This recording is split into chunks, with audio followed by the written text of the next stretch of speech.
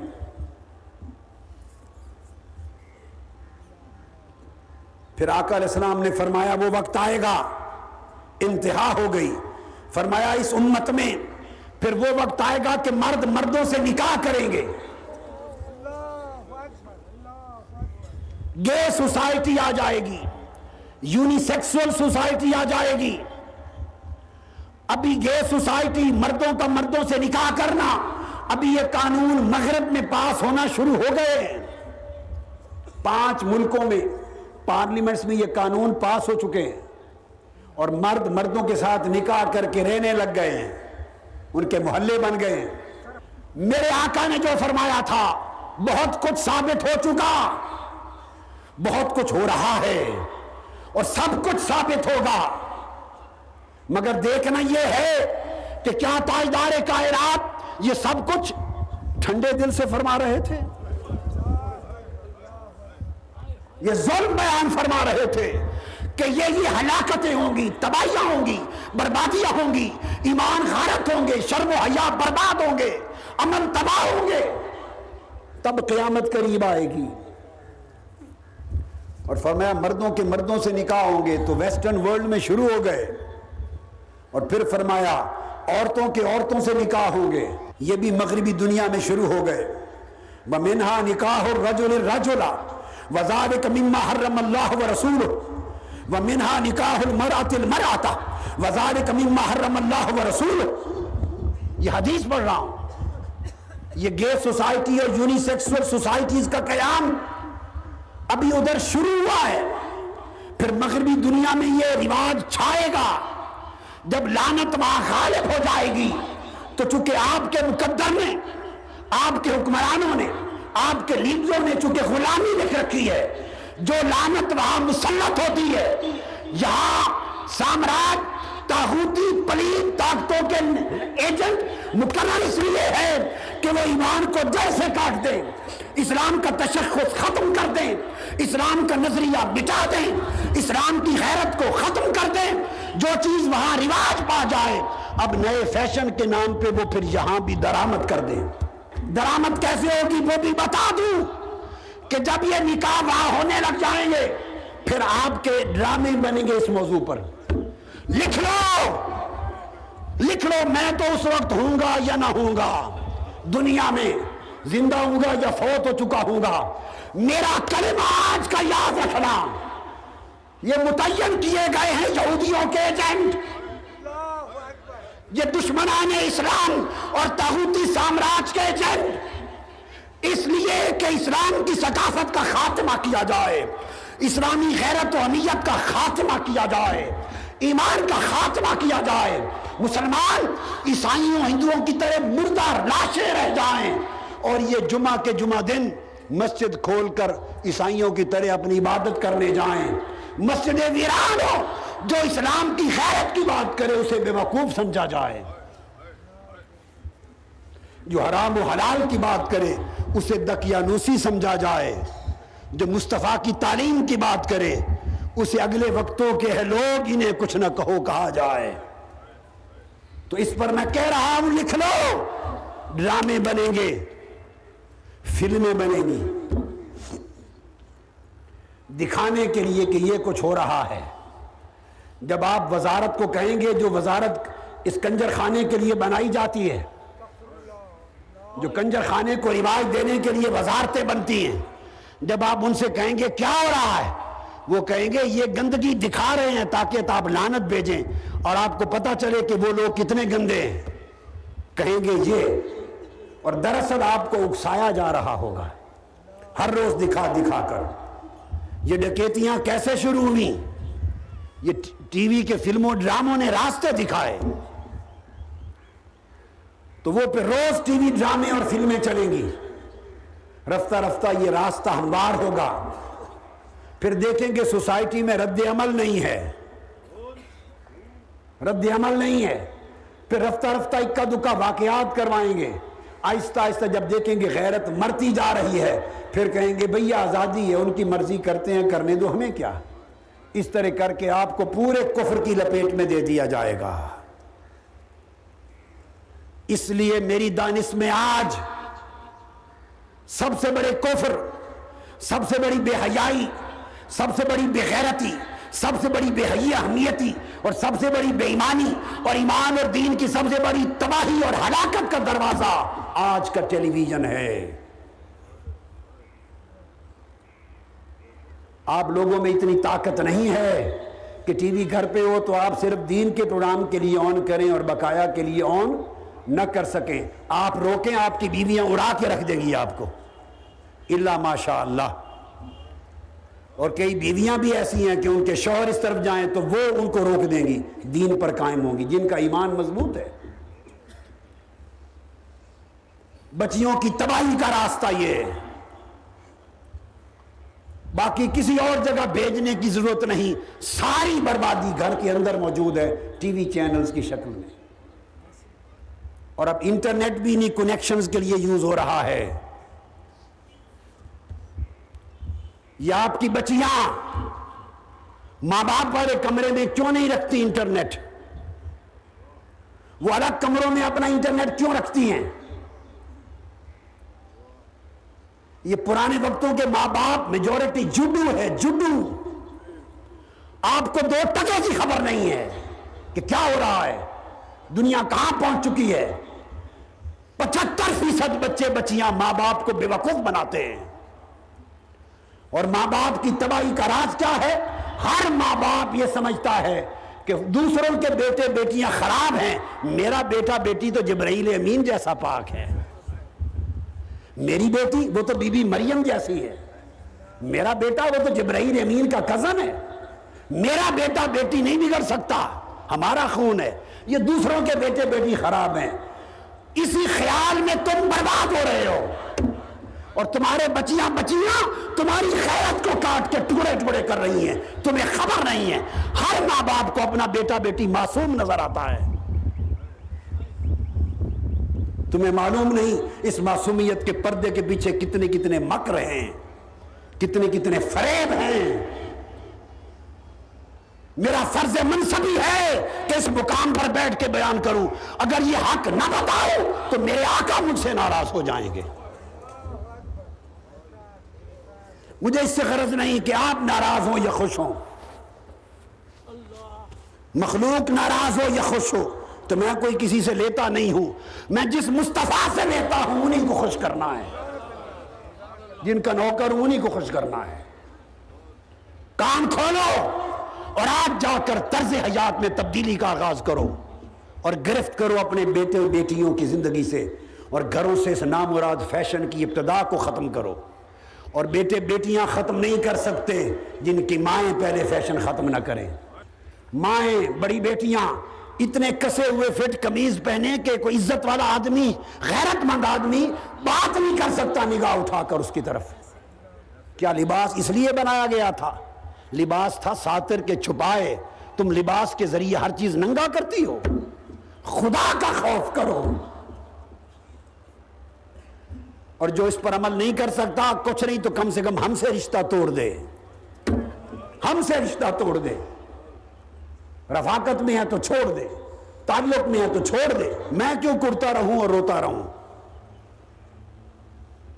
میں نے آپ کو بہت بڑے فتنے سے آگاہ کر دیا ہے.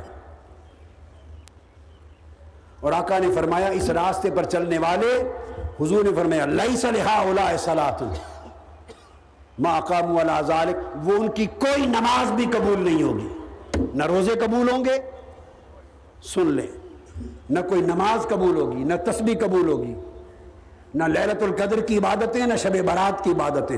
فرمایا حتی یتوبوا الی اللہ توبۃ نصوحا، یہاں تک کہ وہ اس پورے عمل کو چھوڑ کر سچے سچے تائب ہو کر اللہ کی بارگاہ میں اپنی اصلاح کر لیں. یہ عمل قبول نہیں ہوں گے. اور آقا علیہ السلام نے فرمایا اسی نشانیوں میں سے یہ کہ وہ زمانہ آئے گا کہ جس کو اللہ نے بڑا علم دیا ہے، علیم بنایا، اس کی پیروی نہیں کی جائے گی، اس کی بات سنی جائے گی، مانی نہیں جائے گی۔ ہائے ہائے ہائے۔ وَلَا يُسْتَحْيَا فِيهِ مِنَ الْحَلِيمِ، اور جس کو اللہ نے حلم عطا کیا ہے، بڑی بردباری عطا کی ہے، اس کا حیا نہیں کیا جائے گا۔ جو جتنا بڑا اللہ نے اس کو بنایا ہے اس کی تعظیم نہیں ہوگی، اور چھوٹوں پر رحم نہیں ہوگا، اور دنیا اور مال کی خاطر لوگ ایک دوسرے کو قتل کریں گے۔ حتیٰ کہ ایک حدیث میں یہاں تک آیا کہ جو علماء ہیں ان کو اس طرح قتل کیا جائے گا جیسے کتوں کو قتل کیا جاتا ہے۔ اور پھر آقا علیہ السلام نے فرمایا وَنِسَاءٌ قَاسِيَاتٌ عَارِيَاتٌ مُمِيلَاتٌ مَائِلَاتٌ رُؤُوسُهُنَّ كَأَسْنِمَةِ الْبُخْتِ الْمَائِلَةِ۔ اب ان عورتوں کا ذکر کیا صحیح مسلم شریف میں، جو میں بیان پہلے کر چکا ہوں، جو سر نہیں ڈھانپتی، جو جسم کو کسی نہ کسی شکل میں ننگا رکھتی ہیں، جسم کے اعضاء کو اپنے کپڑوں میں نمایاں کرتی ہیں، اور کامل طریقے سے پردہ ستر جسم کا نہیں کرتی، اور گناہ فتنے کی طرف اگر پوری نہیں تو مائل ہیں، اس سمت رجحان ہے۔ میرے آقا نے فرمایا لا يدخلون الجنہ ولا یجدون ریحہا، خدا کی قسم ایسی عورتیں نہ جنت میں جائیں گی نہ جنت کی ہوا ان کو نصیب ہوگی۔ یہ صحیح مسلم کی حدیث ابو ہریرہ رضی اللہ تعالیٰ عنہ نے روایت فرمایا۔ تو گویا مردوں، عورتوں، بچوں، بچیوں سب کے لیے ان احوال کو آقا نے بیان فرما دیا، سب کے لیے بیان فرما دیا۔ اور پھر فرمایا کہ عورتیں کوشش کریں گی کہ مردوں جیسے لباس پہنیں اور مردوں جیسے ہیئر کٹ کروائیں، حدیث وَتَشَبَّهَتِ النِّسَاءُ بِالرِّجَالِ، اور مرد کوشش کریں گے کہ عورتوں جیسے فیشن کریں، شرابیں پی جائیں گی، حدود اٹھا لیے جائیں گے، قسمیں توڑی جائیں گی، وعدے خلافی کی جائے گی، اور قرآن مجید بڑے بڑے خوبصورت چھپیں گے، مزین منقش بڑے خوبصورت چھپیں گے قرآن، اور مسجدوں کو بڑی زیب و زینت خوبصورتی سے سجایا جائے گا، منبر مینار بڑے خوبصورت اونچے بنائے جائیں گے، سارا کچھ ہوگا مگر دلوں میں فساد ہوگا۔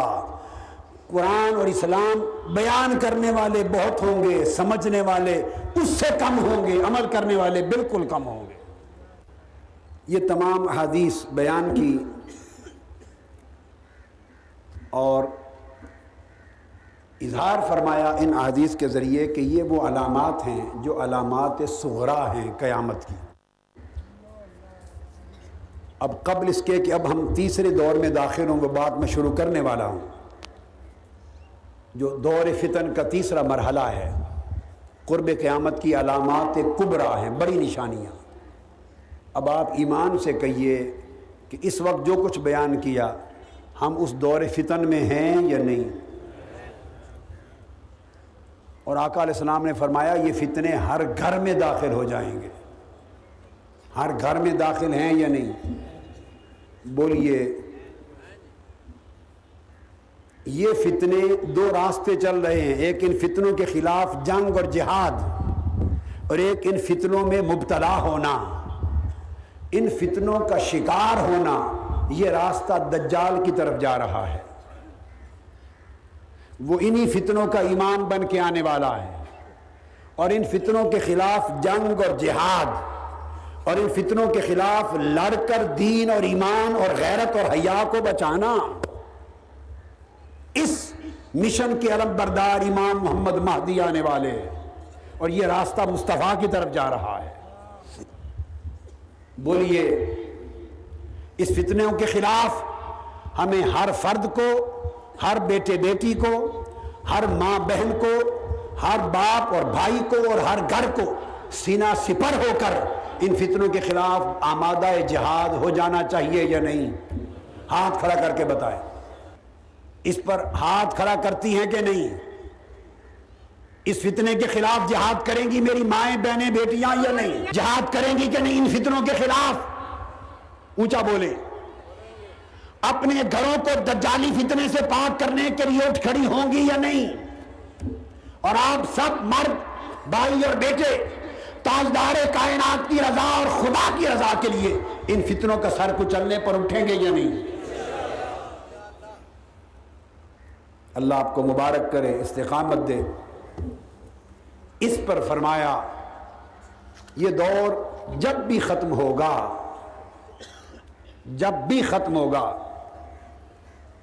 تو اس کے بعد تیسرا دور علامات قیامت کا، علامات قیامت، علامات کبریٰ کا آئے گا۔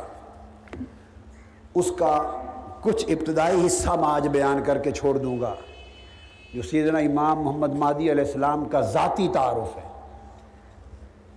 باقی پورا مضمون اور ان کی آمد کی سن تک یہ بیان انشاءاللہ اگلے جمعہ پر کروں گا۔ جب تیسرا دور فتن شروع ہوگا علامات کبریٰ کا، تو اس تیسرے دور فتن میں 12 علامتیں ظاہر ہوں گی۔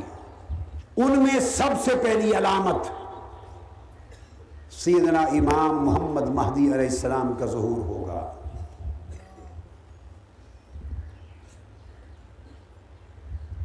اور آپ کے بعد دوسری بڑی علامت، اب یہ آپ دیکھ لیں، اس سے آپ کو مسئلہ بھی سمجھ میں آ جائے گا کہ انہوں نے کب آنا ہے۔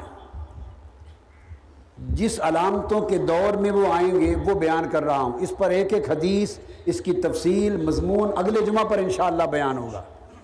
آج میں صرف ان کا جو شخصی تعارف ہے اس پر اکتفا کروں گا۔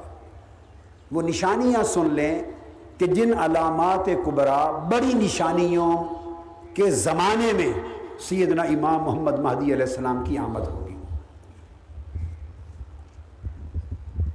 جب آپ تشریف لے آئیں گے تو آپ ہی کی حیات طیبہ اور زمانے میں دجال کا خروج ہوگا۔ دو، پھر آپ ہی کی اسی زمانے میں سیدنا عیسیٰ علیہ السلام کا نزول ہوگا۔ اب ایک بات سادہ سی آپ کو سمجھا دوں مگر بڑی کام آئے گی۔ وہ لوگ اور علماء جنہوں نے امام محمد مہدی علیہ السلام کو پیدا کر رکھا ہے اور ان قریب کہیں نہ کہیں سے نکالنے والے، انہیں چاہیے کہ وہ صرف ان کے نکالنے سے کام نہیں چلے گا، کم سے کم 3 کو نکالیں، چونکہ یہ طے شدہ امر ہے کہ یہ 3 فرد ایک ہی وقت میں ہوں گے۔ اس پر میں احادیث کی روشنی میں اگلے جمعہ پر بیان کروں گا، یعنی یہ آگے پیچھے نہیں ہو سکتے۔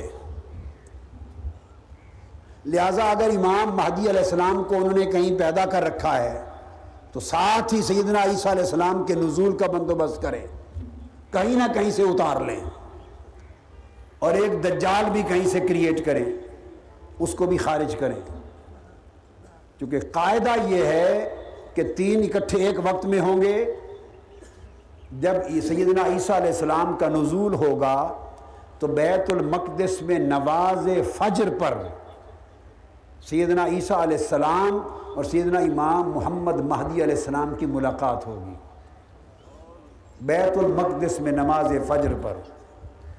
اور سیدنا امام محمد مہدی علیہ السلام کہیں گے عیسیٰ علیہ السلام کو آپ جماعت کرائیں، امامت کرائیں۔ آپ مصلی پر کھڑے تھے، ہو چکے ہوں گے کھڑے، تکبیر ہو گئی ہوگی، جب سیدنا عیسیٰ علیہ السلام پہنچیں گے آپ الٹے پاؤں مصلی سے پیچھے ہٹ آئیں گے۔ میں یہ حوالے حدیث سب اگلے جمعہ پر بیان کروں گا، میں ایک نکتہ سمجھا رہا ہوں۔ تو فرمائیں گے کہ آپ آگے بڑھیں ہیں سیدنا عیسیٰ علیہ السلام اور آپ جماعت کرائیں، تو سیدنا عیسیٰ علیہ السلام فرمائیں گے نہیں، نماز جماعت اس امت کو، اس امت کا امام ہی کرائے گا۔ چنانچہ عیسیٰ علیہ السلام ان کو پھر آگے مصلی پر کر دیں گے اور امام مہدی علیہ السلام جماعت کرائیں گے اور سیدنا عیسیٰ علیہ السلام ان کی اقتداء میں نماز ادا کریں گے۔ نماز کے بعد وہ دروازہ کھولیں گے ایک خاص، جب دروازہ کھولیں گے مغربی سمت تو آگے دجال کھڑا ہوگا اور دجال کے پیچھے 30,000 یہودیوں کا لشکر ہوگا، یہاں سے جہاد شروع ہوگا، اور باب لد کے مقام پر حضرت عیسیٰ اور امام مہدی دونوں مل کر اپنے لشکر عظیم کو لے کر دجال کو قتل کر دیں گے۔ میں نے جو بات اگلے جمعہ پر تفصیل سے جو چیزیں بیان کرنی ہیں اس میں سے ایک نکتہ یہ تھا، اجمالاً مختصراً بیان کیا، صرف اس لیے کہ جنہوں نے مہدی علیہ السلام کو پیدا کر رکھا ہے، چھپا رکھا ہے، مغالطے میں ہیں، انہیں چاہیے کہ دو اور بھی پیدا کریں، جو ایک عیسیٰ علیہ السلام کا ہونا بھی ضروری ہے اور دجال کا ہونا بھی ضروری ہے۔ اگر خالی کہیں کہ مہدی علیہ السلام پیدا ہو گئے اور آنے والے ہیں، اور نہ حضرت عیسیٰ کا نزول ہو نہ دجال کی آمد ہو، تو پھر یہ سارا پلان اور منصوبہ ناکام ہو جاتا ہے۔ یہ پکی بات اپنے ذہن نشین کر لیں، یہ ان پڑھ آدمی بھی نہیں بھول سکتا ہے کہ ہونا ہے تو تینوں نے اکٹھے، نہیں ہونا تو نہیں ہونا، آگے پیچھے نہیں ہے۔ تو امام مہدی علیہ السلام آئیں گے، پھر دجال کا خروج ہوگا، پھر عیسیٰ علیہ السلام کا نزول ہوگا۔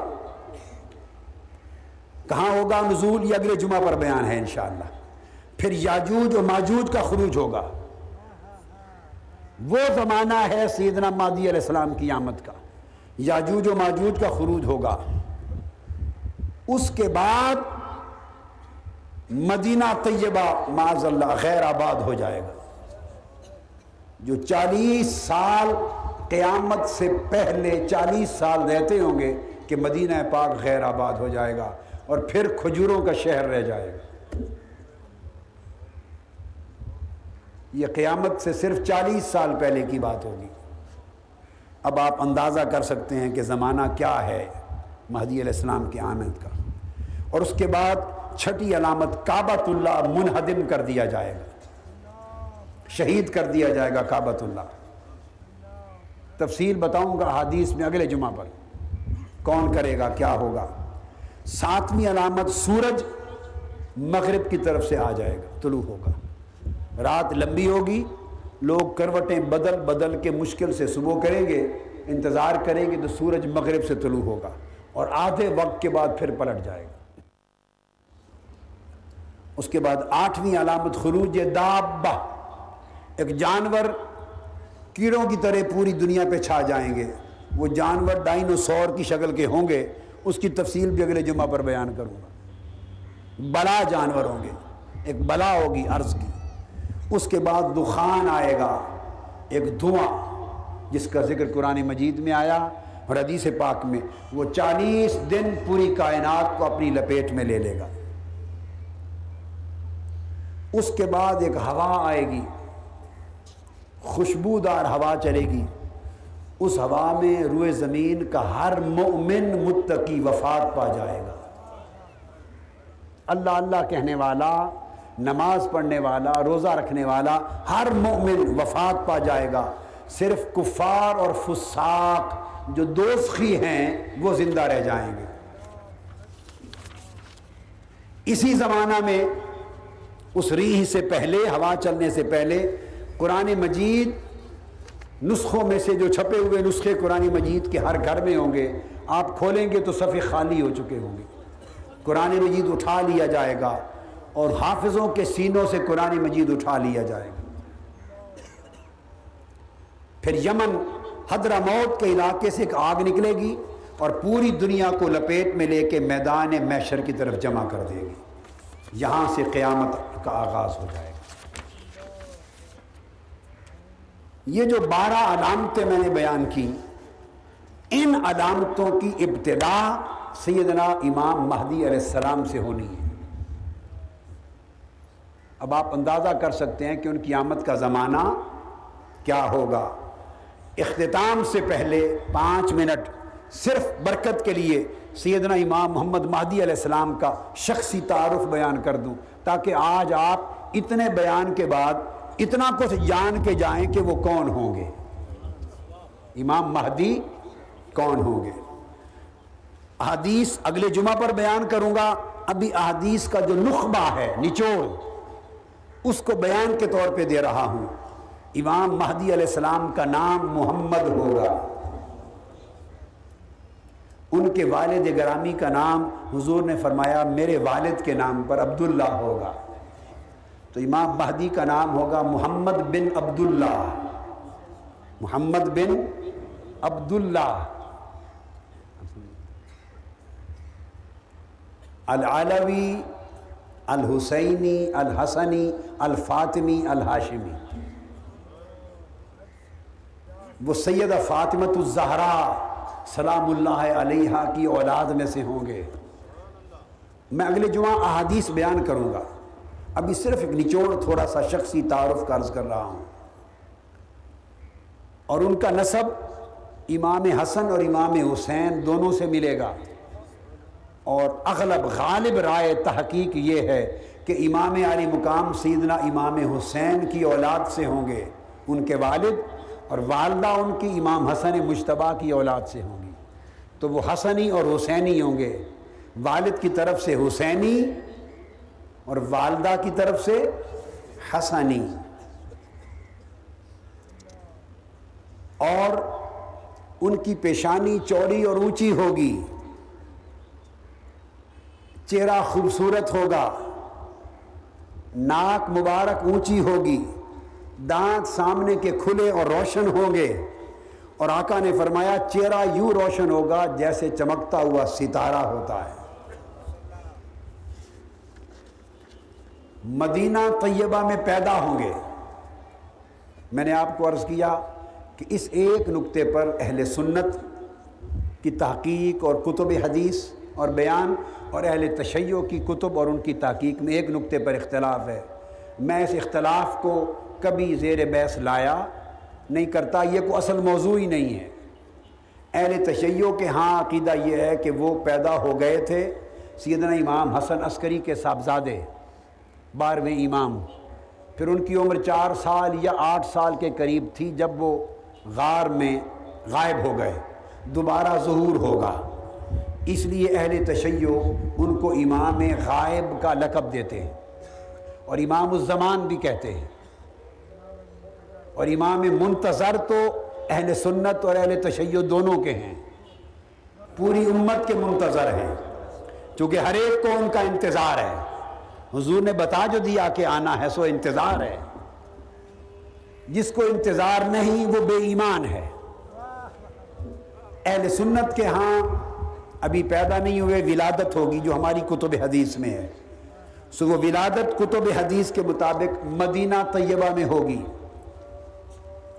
اور جب آپ کی بیعت ہوگی تو آپ کی عمر مبارک 40 برس ہوگی، اور بعض احادیث میں 30 برس سے لے کے 40 برس کے درمیان ہوگی۔ حجر اسود اور مقام ابراہیم کے درمیان کعبۃ اللہ کے سین میں آپ کی پہلی بیعت ہوگی۔ پہلے دنیا کے سب سے بڑے 7 اکابر علماء بیعت کریں گے جو دنیا سے آئے ہوں گے، پھر بدری صحابہ کی عدد کے مطابق 313 اجل مجاہد مسلمان ان کے دست مبارک پر بیعت کریں گے، پھر عراق کے اکابر اولیاء اور شام کے ابدال وہ آ کے آپ کی بیعت کریں گے، اور آواز آئے گی الا ان اولیاء اللہ لا خوف علیہم ولا ہم یحزنون، آج اولیاء اللہ پر کوئی خوف و غم نہیں، اور جو محمد مہدی کے ساتھی ہیں وہ اولیاء اللہ ہیں۔ آپ کی داڑھی مبارک بڑی گھنی ہوگی، آنکھیں اس طرح خوبصورت ہوں گی کہ سرما پہنا ہوا لگے گا، آپ کی دائیں گال میں ایک تل ہوگا کالے رنگ کا،